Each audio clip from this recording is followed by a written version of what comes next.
Otep à tous, bien-aimés frères et sœurs. Le Mali vient encore de frapper fort.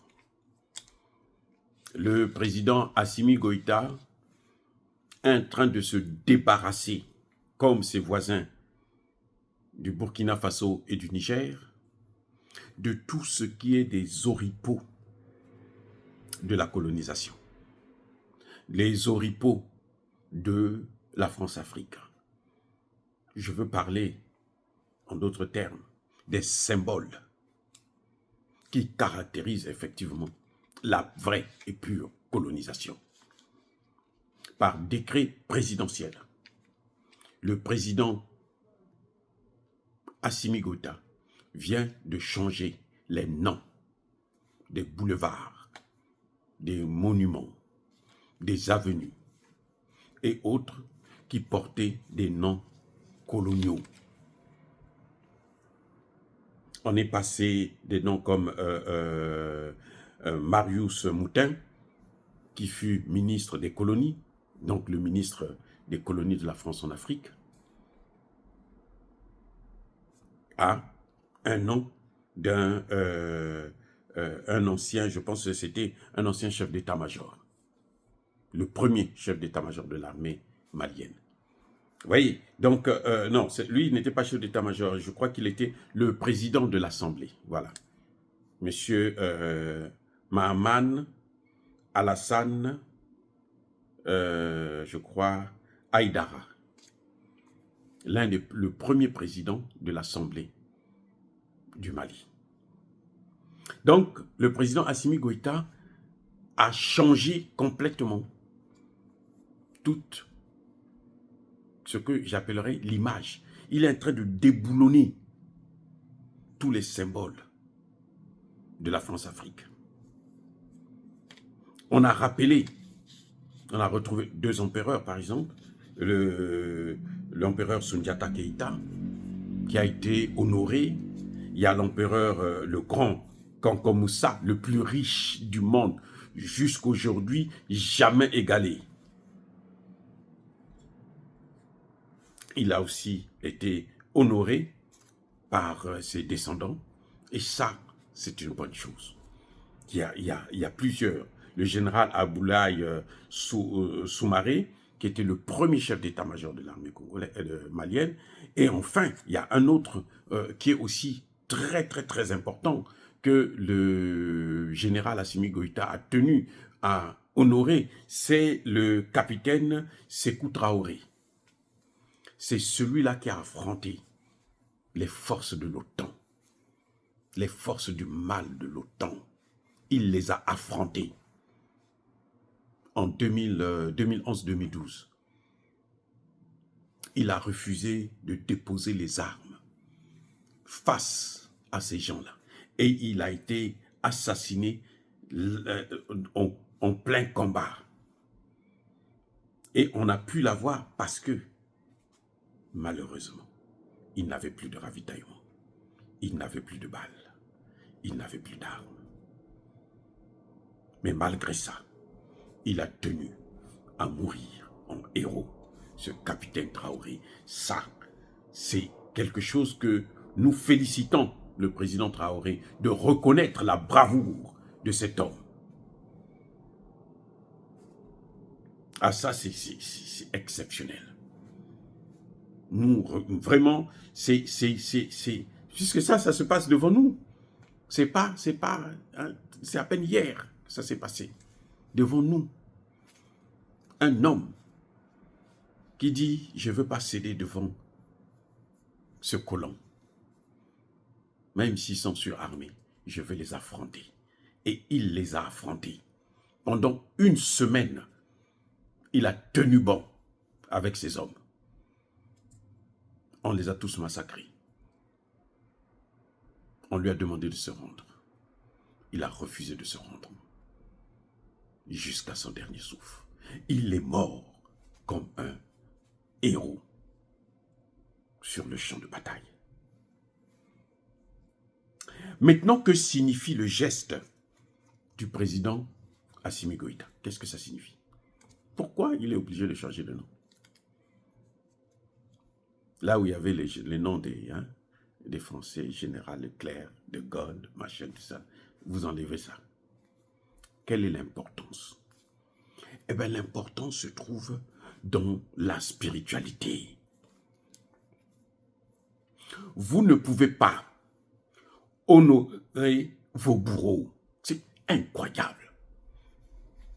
Il n'y a qu'en Afrique qu'on voit ça.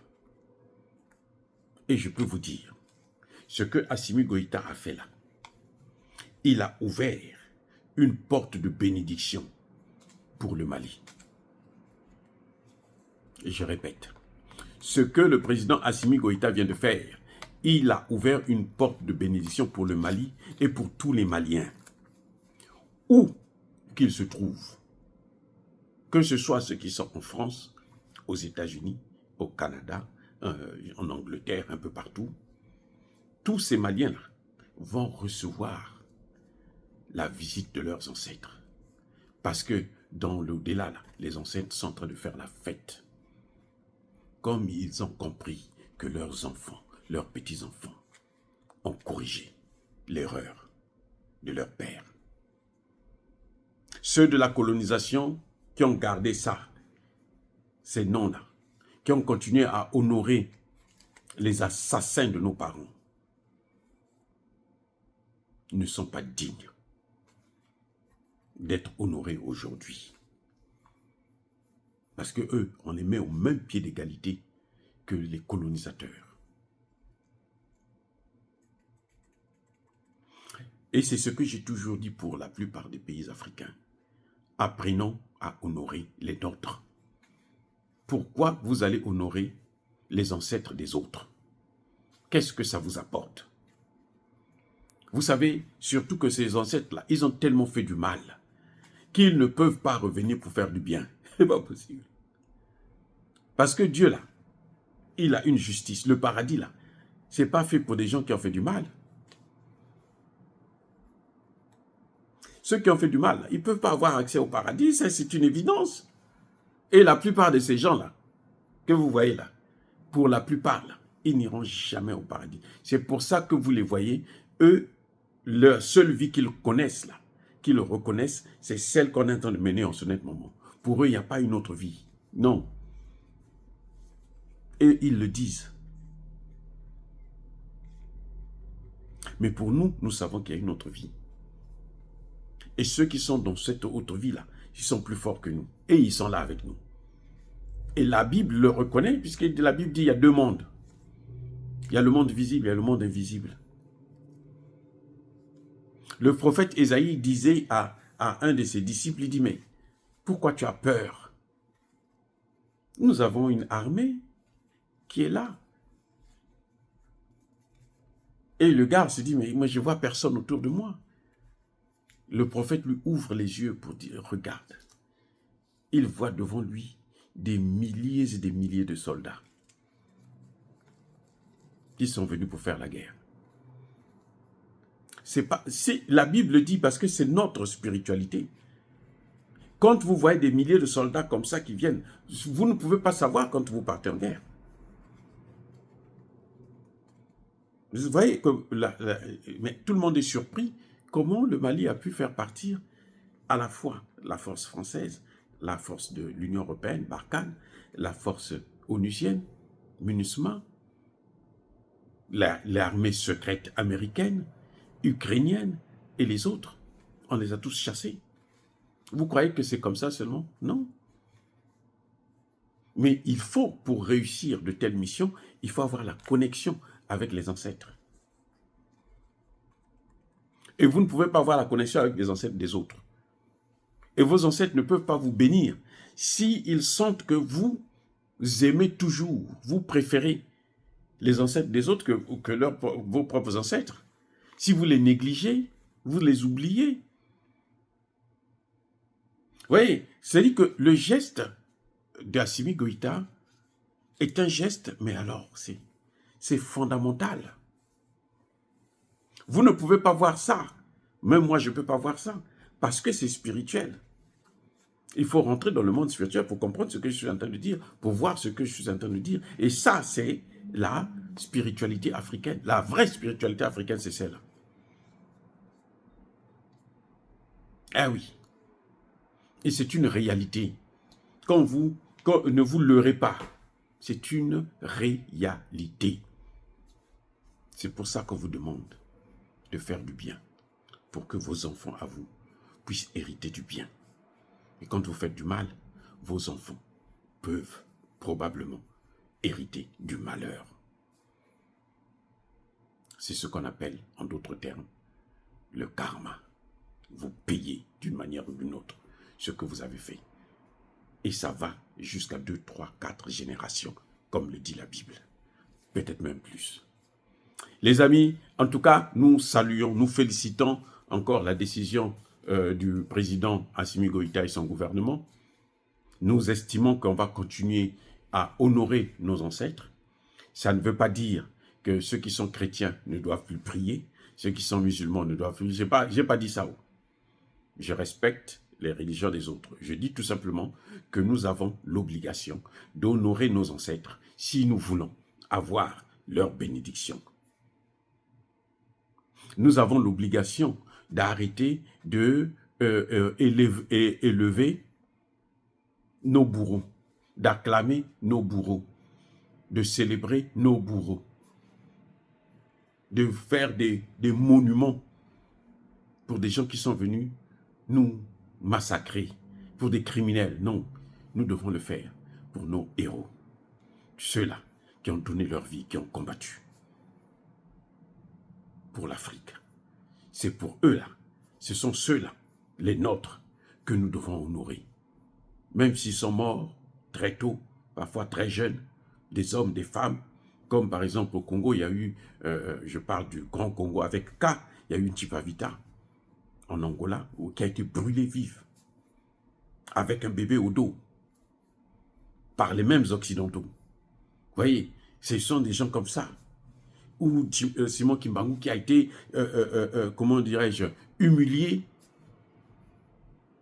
On l'a amené, on l'a fait faire le tour de la RDC pour montrer que nous avons arrêté votre grand homme, votre prophète, votre homme de Dieu, votre descendant, votre envoyé de Dieu. On l'a humilié avant qu'il se donne la mort. Voyez, ce sont des gens comme ça que nous devons honorer. Ce n'est pas les Pierre Savorgnan de Brazza, les, comment vous appelez ça là, Stanley, tous ces voyous, De Gaulle. C'est incroyable. Comment on l'appelle, Léopold II, Léopold III ou IV. C'est pas cela. On ne devrait même pas les recevoir chez nous. Ou quand quelqu'un vient avec ces noms-là, il faut le chasser de votre bureau. Parce qu'il ne vous apporte que la malédiction. Il ne vous apportera jamais le bonheur. Et ceux qui le font là, vous allez constater qu'ils ne font jamais rien de bon. Ceux qui sont là à courir, à acclamer nos bourreaux, ils ne font jamais. Faites l'expérience. Vous allez voir, soit leurs pays sont endettés, hyper endettés, dans la pauvreté. C'est des pays qui n'avancent pas. Alors qu'on en voit, Traoré, il avance. Le Niger avance, le Mali avance. On le voit, tout le monde entier est en train de le voir. Et nous saluons encore une fois de plus le président Touadéra qui a fait le déplacement vers le Burkina Faso. C'est ça que nous voulons voir. Ce sont ces images-là qui nous concernent. Soyez bénis, abondamment bénis par le Dieu de Kémité, par nos ancêtres angélisés, mais que tous ceux qui persécutent le continent africain, le pillent et le déstabilisent, qu'ils soient noirs, blancs, chinois, arabes, juifs, indiens ou qui qu'ils soient punis, maudits, foudroyés, neutralisés, écrasés, effacés par le Dieu de Kémité, par nos ancêtres angélisés. Vive l'Afrique éternelle, j'ai dit et j'assume.